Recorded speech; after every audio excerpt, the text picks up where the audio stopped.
যাইতে পারে তাহলে আমাদের কি উপায় হয়ে যাবে, জমিনটা টানা হয়ে যাবে, সূর্য গাদা হাতে করে থাকবে। নবীজি বলতেছে, ওর মুক্তসের কথা বলতেছে, নবীজি বলতেছে গুনাহগারদের মাথার মস্তক গলে গলে দেখতে মুখে ঝরতে থাকবে।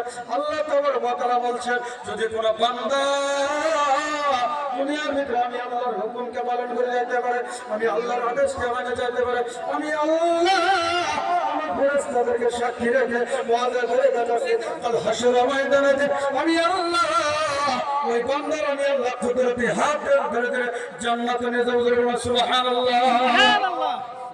হে বাবাজিরা, দেখেন নাকি রোজা রমজান মাসকে সম্মান করা হবে নিমা, তারপর ওই বান্দার জান্নাতে যা।